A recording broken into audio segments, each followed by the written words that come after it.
Time is running out, as few are left to face the enemy. For those that remain, there is but one choice.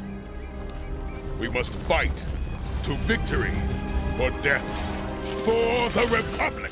레전드 세계관 은하공화국은 야빈 전투 3900년 전에서 3600년 전까지 만달로리안 전쟁과 제다이 내전, 은하계 대전, 그리고 냉전이라는 거대한 전쟁들을 연이어 치러야 했습니다. 하지만 당시의 은하공화국은 훗날 클론 전쟁기나 은하제국기처럼 거대한 숫자의 중앙 상비군을 확보하고 있지 않았을 뿐더러 지금껏 군대라고 해봤자 여러 공화국령 행성들이 보낸 수많은 부대들을 중앙에서 통솔하였던 것이 전부였기 때문에 은하계 각지에서 몰려든 수백만 명의 자원병들을 정리해 하나의 통합된 은하공화국군을 운용할 필요가 절실했습니다. 특히나 제다이 내전 이후에는 이런 필요성이 더더욱 대두됨에 따라 공화국 국방부의 관리하에 리퍼블릭 솔저, 다시 말해 공화국 병사라 불리는 중앙군을 조직하고 운용하기 시작했습니다. 이들 공화국 병사들은 얼데란 행성의 영사경호대와 비슷한 전투 헬멧과 얇은 장갑복을 착용한 것이 특징이었죠. 보통 병사들은 18주간의 기초 군사훈련을 받고 12개월간 특수훈련을 거쳐 최종적으로 현장 임무에 투입되기 때문에 진동건부터 중화기 블라스터류까지 모든 종류의 무기를 다루는 데 능통했습니다. 제다이 내전이 끝나고 벌어진 은하계 대전으로 전쟁의 화마가 더욱 거세짐에 따라 구공화국은 자신들의 보병 부대를 더욱 강화해야 함을 느끼고 후일 클론 트루퍼와 스톰 트루퍼 부대로 이어지는 전신 장갑복을 착용하는 중무장 부대 리퍼블릭 트루퍼 부대를 운용했습니다. 리퍼블릭 트루퍼들의 가장 큰 특징은 역시 후대 클론 트루퍼들을 연상케 하는 흰색의 전신갑주였습니다. 공화국 국방부와 공화국군 사령부는 공화국의 군인들을 당대 은하계에서 가장 강력한 군인으로 만들기 위해 다분히 노력했고 그 결과 기동성이 좋으면서도 레이저 포화에서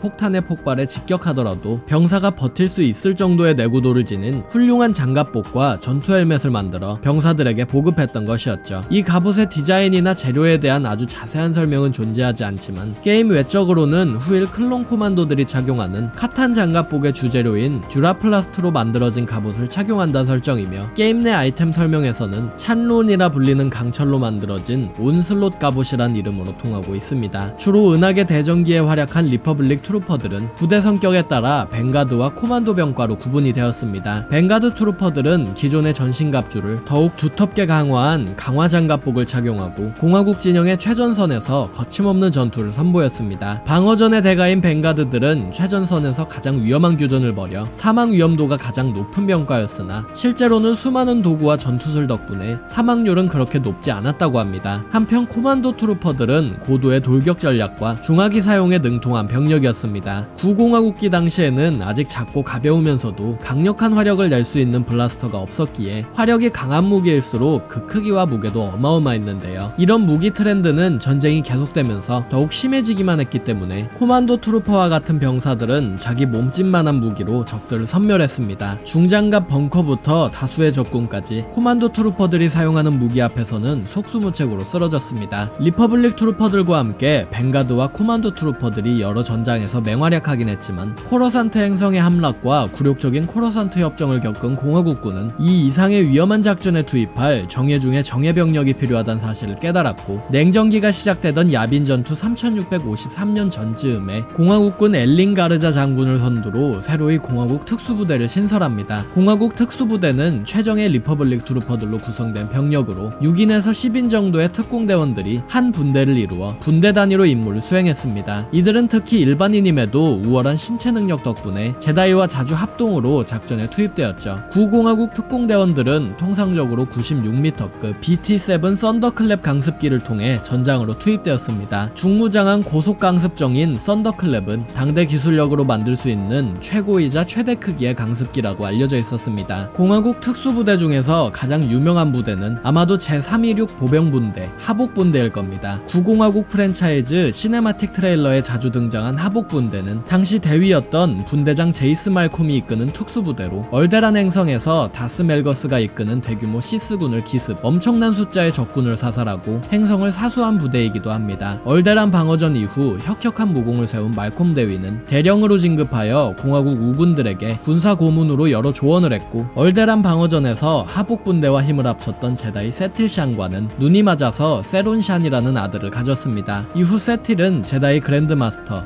말콤은 공화국군 최고사령관 자리까지 오릅니다. 말콤이 공화국군 본부 쪽으로 빠지면서 그의 후임자 자리는 하룬 테이버스 중위가 채웠는데 작전 도중 공화국군 사령부와의 마찰로 군대 전체가 제국군으로 전향하면서 과거의 명예와 영광을 모두 잃었습니다. 테이버스 중위 체제의 하복분대가 소탕된 이후 공화국은 새로운 하복분대를 만들어서 운용했습니다. 구공화국군의 역사와는 별개로 어째서 이들 군인들의 갑옷이 몇천 년 후에나 등장할 클론 트루퍼들과 그토록 닮았는지 궁금해하시는 분들도 많으실 텐데요. 우선 아주 간단한 해답은 디자이너들이 세계관 외적으로 그걸 노리고 장갑복을 디자인했기 때문입니다. 개인적으로 구공화국 게임들의 디자인 미감을 그닥 좋아하지 않는 이유이기도 한데 구공화국 프랜차이즈는 이후 시대의 디자인들을 자주 그리고 적극적으로 인게임 아이템 디자인으로 융합시키곤 합니다. 가장 최근에는 드라마 아소카의 방영 기념으로 이녹과 마록 디자인을 인게임 아이템으로 만들었죠. 몇몇 구공화국 트루퍼가 렉스 대위의 2세대 장갑복과 놀라울 정도로 비슷해 보이는 것도 이 때문입니다. 하지만 세계관 내적으로는 어째서일까요? 현재까지 구공화국 트루퍼나 군대 관련으로는 설정이 말끔히 정리된 바도 해설된 바도 없기 때문에 추측만 해볼 수 있는 상황입니다만 가장 그럴싸한 설명은 두 가지 정도가 있겠습니다. 하나는 쉬브 펠퍼틴이 클론 전쟁기에 새로운 은하공화국 대군을 만들면서 적법성을 위해서 일부러 클론 장갑복을 구공화국 시대의 장갑복과 비슷하게 만들었을 것이란 추측입니다. 공화국의 애국자를 자처하는 펠퍼틴이 비슷한 이유로 제국기의 스톰트루퍼 장갑복을 클론 트루퍼 장갑복과 유사하게 만들어 프로파간다에 썼던 것처럼 말이죠. 또 하나는 만달로어인들과의 조우입니다. 당시 은하공화국은 만달로어인이란 존재와 조우하고 격돌하면서 제다이 기사와도 대적이 가능한 그들의 갑옷에 엄청난 충격을 받았습니다. 때문에 만달로리안 전쟁 이후 시점에 은하계에서 가장 전투력이 뛰어난 군대를 만든다고 했을 때 어쩌면 당시 최고의 갑옷을 착용하고 있었던 만달로어인들의 갑옷을 참고해 군인들의 장갑복을 만들었을 수도 있죠. 훗날 클론 군단이 만들어졌던 당시에도 카미노인들이 만달로어인 장고펫의 갑옷을 참고하여 클론 병사들의 장갑복을 디자인했기 때문에 이런 맥락에서 디자인이 유사했던 것일지도 모르겠습니다. 오늘의 영상은 여기까지입니다. 채널 구독하기와 영상 좋아요, 후원은 채널 유지에 큰 도움이 됩니다.